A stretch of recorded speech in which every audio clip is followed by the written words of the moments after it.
جو گھر کا نظام وجود میں آیا اس کے بارے میں فرمایا کہ الرجال قوامون علی النساء، اور اس کا ترجمہ صحیح ترین یہ ہوگا کہ مرد عورتوں پر حاکم ہے، اس لیے کہ قامہ کے بعد جب علا کا صیغہ آ جاتا اس پر کھڑے ہیں، قائم ہے، قوام ہے، وہ تو مبالغے کا صیغہ ہے، قائم سے کھڑا ہونے والا، قوام بہت قوت کے ساتھ کھڑا ہونے والا، اور پھر اعلیٰ کا جب آ جائے گا صلہ تو قوامون علی النساء، معلوم یہ ہوا کہ مرد عورتوں پر حاکم ہیں۔ کس معنی میں؟ کہ خاندان کا یہ مختصر سا ادارہ جو ہے اس میں بہرحال سربراہی جو ہے وہ مرد کے پاس ہے، عورت کو آپ وزیر کہہ لیں کہ اس گھر کے اندر وزیر کی حیثیت اس کی ہے، پورا جو خاندان ہے، اولاد ہے، اس میں ظاہر بات ہے کہ والدین ہونے کے اعتبار سے اولاد کے ذمے ہے کہ دونوں کا ادب کریں، دونوں کا احترام کریں، بلکہ اس اعتبار سے میں ایک بات ابھی عرض کروں گا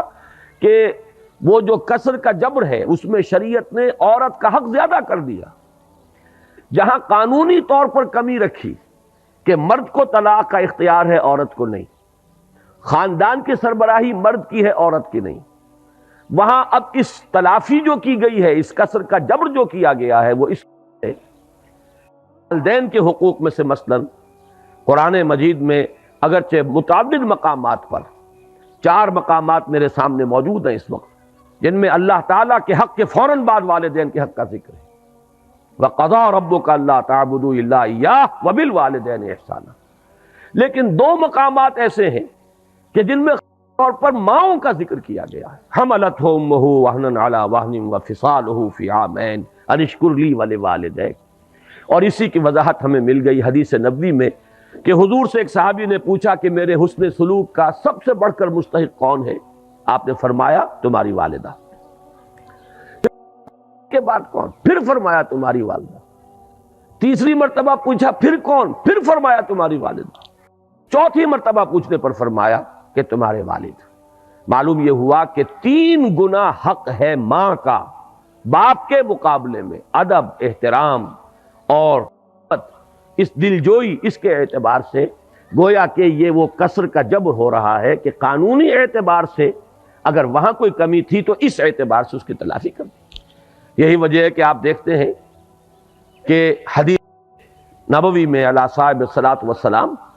باپ کے قدموں تلے جنت کا تذکرہ نہیں ہے، الجنت تحت اقدام الامہات،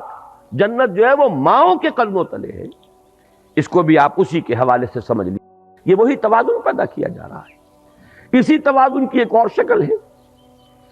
کہ بیٹوں کی پرورش پر کسی اجر و ثواب کا کوئی خاص تذکرہ نہیں ہے، یہ تو ٹھیک ہے، ایک انسان اپنی اولاد کو یہ سمجھتا ہے کہ اللہ کی عطا ہے، اللہ کی دی ہوئی چیز ہے، اور اس کا جو بھی حق مجھے ہے اس کے لیے پالنے کے لیے، پوسنے کے لیے، اس کی ضروریات پوری کرنے کے لیے، وہ چاہے بیٹا ہو چاہے بیٹی ہو، اس کے لیے وہ بھاگ دوڑ کرتا ہے یہ سمجھ کر کہ یہ اللہ کی طرف سے مجھ پر ذمہ داری عائد کی گئی ہے، تو خواہ وہ بیٹا ہو خواہ بیٹی ہو، دونوں کے اعتبار سے اجر ملے گا انسان کو۔ ویسے یہ کہ طبعی محبت کے تحت تو جانور بھی اپنے اولاد کی پرورش کرتے ہیں اور خبرگیری کچھ کرتے ہیں، انسان میں وہ اللہ تعالیٰ نے بہت ہی زیادہ مادہ رکھ دیا ہے، لیکن یہ ہے کہ اس میں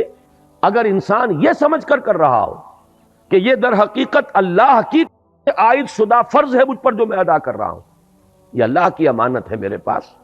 یہی وجہ ہے کہ جو اولاد بچپن میں فوت ہو جاتی ہے اس کی نماز جو آپ پڑھتے ہیں، دعائے جنازہ جو اس میں مانگتے ہیں، اس میں کیا ہے؟ اللہم اجعلہ لنا فرطا واجعلہ لنا اجرا وذخرا واجعلہ لنا شافعا مشفعا، پروردگار یہ بچہ تو نے مجھے دیا تھا، تیری امانت تھی، میں نے جو محنت کی ہے، پالا پوسا، ہم نے جو بھی اس پر مشقت جھیلی ہے، پروردگار تو اس کو ہمارے لیے آخرت میں ذخیرہ بنا دے، اجر کا ذریعہ بنا دے۔ معلوم یہ ہوا کہ چونکہ تیری شے سمجھ کر ہم نے یہ کام کیا، اگر تبھی محبت کے تحت ہو تو پھر تو اجر آپ اس کے پر کلیم کر ہی نہیں سکتے، تو اس اعتبار سے تو لڑکے اور لڑکی میں کوئی فرق نہیں ہے۔ لیکن یہ کہ آگے چل کر ساری احادیث کے اندر لڑکیوں کے پالنے پوسنے کے بارے میں ہے، کہیں کہ جس نے 2 بچیوں کو بھی بڑی یعنی دلی محبت پالا پوسا، پروان چڑھایا، تعدیب اور تعلیم دی، اور وہ ان کو وہ جوان ہوئیں، دونوں اس کے لیے اوٹ بن جائیں گی قیامت کے دن کہ جہنم میں نہیں جانے دیں گی، سترم من النار، اوٹ اور پردہ بن جائیں گی جہنم سے، اور بعض روایات میں تو ایک بچی کے بارے میں بھی یہ موجود ہے۔ تو معلوم یہ ہوا کہ ایک ہے قانونی نظام، ایک ہے یہ اخلاقی نظام۔ قانونی نظام میں وہ کیوں فرق رکھا گیا، وہ بھی بڑی ہی سیدھی سی بات ہے، منطقی سی بات ہے۔ اگر آدمی ضد پر ڈھٹائی پر نہ اتر آئے تو عقل سلیم اسے قبول کرے گی، اور وہ یہ ہے کہ کسی بھی ادارے کے دو سربراہ بالکل مساوی اختیارات والے نہیں ہو سکتے۔ اگر ہوں گے وہ ادارہ جو ہے اس میں فساد پیدا ہو جائے گا، بد انتظامی ہوگی، ہنگامہ ہوگا، نظم قائم رہ ہی نہیں سکتا کہ دو سربراہ ہو گئے۔ تو اسی لیے آپ مینیجنگ ڈائریکٹر کسی لمیٹڈ کمپنی میں ایک ہی پائیں گے، ڈائریکٹر 50 بنا لیجئے آپ۔ اسی طریقے سے محکمے ہیں تو ان میں ڈائریکٹر اوپر ایک ہوگا، deputy director, assistant director, joint director, جتنے چاہے بنا لیں۔ لیکن یہ پر جا کر اگر ایک سربراہ ہے، ایک کی مرضی، ایک کی ثوابدید، ایک کی جو بھی ترجیحات ہیں، اگر وہ بروئے کار نہیں آتی تو نتیجہ یہ نکلے